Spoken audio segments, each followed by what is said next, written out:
Welcome back on my channel. Jangan lupa like dan subscribe channel gue dan bunyiin loncengnya bila perlu. Diluc, our very first 5-star Pyro DPS in the game. Dia juga merupakan DPS terbaik pada masanya. Gak heran dulu banyak yang reroll demi dapat Diluc ataupun karakter bintang 5 yang lagi red up. Diluc ini bisa infuse Pyro Element kalau pakai elemental skillnya dan setelah pakai burstnya. Ini bagus banget buat memicu reaksi elemental. Selain itu, burstnya juga punya cakupan area yang luas dan juga panjang. Dia juga salah satu dari sedikit karakter Genshin yang base ascension-nya itu crit rate. Karena rata-rata DPS ascension base-nya itu adalah crit damage.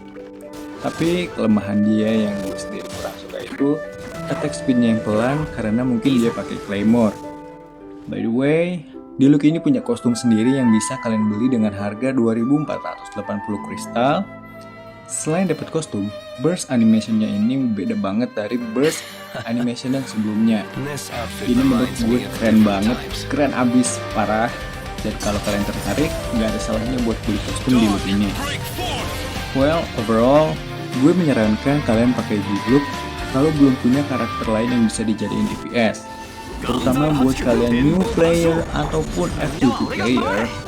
Apalagi dia ini bisa didapetin dari hampir semua banner kecuali weapon banner, baik itu pada standar banner, novice banner, ataupun karakter red up banner. Sebagai DPS, tentu saja talent utama yang harus dinaikkan adalah normal attack, lalu elemental skill, baru elemental burst. Tapi menurut gue normal attack dan elemental skillnya ini sama-sama penting untuk Diluc. Kalau kalian komit atau punya kelebihan material, bisa juga naikin semua talentnya sampai level 9, atau kalian mau kasih background pun gak masalah. Normal attack Diluc ini punya 4 konsekutif normal attack, dan charge-nya punya motion yang beda dari pengguna Claymore ABG pada umumnya. Lalu elemental skill, Searing Onslaught, ada 3 charge. Bagusnya kalian langsung habisin semuanya pada saat cast, soalnya kalau klik sekali atau 2 kali terus delay lama, ini bakal langsung masuk ke state cooldown. Jadi sayang banget kalau nggak langsung semuanya dipakai.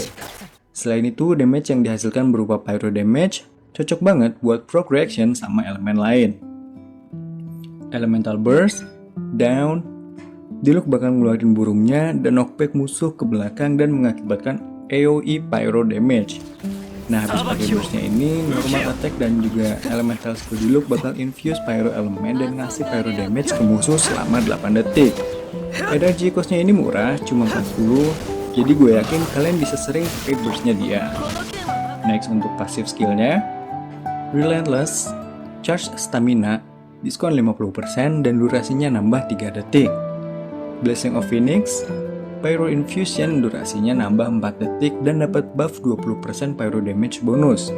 Nah, Pyro Infusionnya ini kalian bisa didapetin setelah cast Elemental Burst. Terakhir, Tradition of Dawn Night, refund 15% material yang digunakan untuk nge-crafting Claymore type weapons. Nah, kita udah tahu mekanisnya seperti apa dan talentnya kayak gimana, saatnya kita masuk ke bagian senjata. Senjata yang didesain buat Diluc adalah Wolf Gravestone. Semua tentang senjata ini adalah attack. Bisa dibilang senjata ini merupakan signature weaponnya dia. Kalau punya langsung kasih aja ke Diluc. Tapi kalau kalian punyanya Red Horn itu juga bisa dipakai meski efeknya naikin defense. Tapi dengan subsnya itu crit damage yang tinggi dan juga naikin attack berdasarkan defense, ini juga oke buat Diluc. Ataupun mungkin kalian punya Unforged, bisa juga dipakai. Tapi pastiin aja kalian bawa shielder buat aktifin skill senjatanya. Lanjut untuk senjata bintang 4-nya, Claymore Ikan, Luxurious Sea Lord, urusnya attack percentage juga. Efeknya naikin burst damage dan ada change buat summon ikan tuna buat nyerang musuh. Tapi ini senjata limited yang cuma bisa didapetin dari event. Terakhir itu senjata crafting, it's not that bad, prototype archive, bonusnya attack percentage. Efeknya saat normal atau charge attack hit musuh, ada change buat menghasilkan damage tambahan ke musuh. Ini senjata crafting, jadi kalian harus punya Claymore Violet buat bikin senjata ini. Nah, buat senjata bintang 3-nya, gue menyarankan Debat Club. Bonusnya attack percentage. Efeknya kurang lebih sama kayak prototype archive, dan kalian bisa dapetin refinement-nya dengan mudah juga. Dua senjata terakhir tadi yang udah gue sebutin itu bisa jadi salah satu senjata terbaik buat F2P dan new player yang ingin coba pakai Diluc sebagai DPS dalam tim kalian. Masuk ke bagian artefak, karena Diluc ini pyro DPS, gue sangat menyarankan pakai full set Crimson Witch. Apalagi kalau Dilucnya main reaksi Vaporize atau Melt. Tapi kalau nggak punya, bisa juga hybrid 2 set Crimson Witch dan plus 18% attack.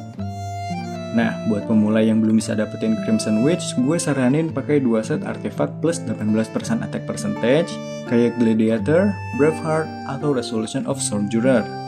Atau kombinasi dari set plus 18% attack dengan plus 12% crit rate Berserker. Well, sesuai aja sama artefak yang kalian punya terlebih dahulu. Last but not least, komposisi tim. Bakal gue bagi jadi 2 bagian. Pertama itu Premium Team dan 2 F2P Team. Dan gue sangat menyarankan tim yang digunakan adalah tim Vaporize dan tim Melt. Premium Vapor Team, Diluc, Yelan, Xingqiu atau Support, lalu Bennett. Pada tim ini ada 2 Resonance, dan dengan adanya 2 Hydro Applicator, Vapor bisa terjadi dengan lebih sering dengan damage yang lebih besar.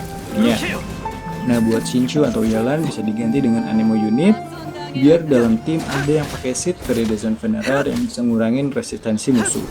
Atau juga bawa Shielder kalau kalian emang butuh itu. Premium Male Team, Diluc, Rosaria, Kazuha atau Venti, dan Bennett. Kazuha atau Venti ini sebagai crowd control dan juga penurun resistensi musuh. Rosaria bisa buat ngasih constant player damage ke musuh dari burstnya. Jadi, kalau bisa burst Kazuha atau Venti ini swirlnya dengan cryo biar Diluc gampang ngasih melt damage dari skill atau burstnya. Nah, masuk ke section selanjutnya, F2P Vaporize Team, Diluc, Xingqiu, Barbara atau Support, dan Bennett. Barbara ini bisa jadi constant wet applicator kalau water ring-nya kena musuh. Barbara juga bisa jadi kendalinya Xingqiu, atau mungkin kalau kalian punya Mona, dia juga bisa dibawa. F2P Male Team, Diluc, Keia, Support, dan Bennett. Burst Keia ini bisa dipakai Diluc dan dibawa kemana-mana. Jadi nggak ada batasan pada satu lokasi buat nyerang musuh. Supportnya bebas, tapi gue saranin Anemo Unit atau Shielder. Shieldernya bisa seperti Diona, Noel, atau yang lain. Kalau kalian perhatiin, selalu ada Bennett sama Diluc.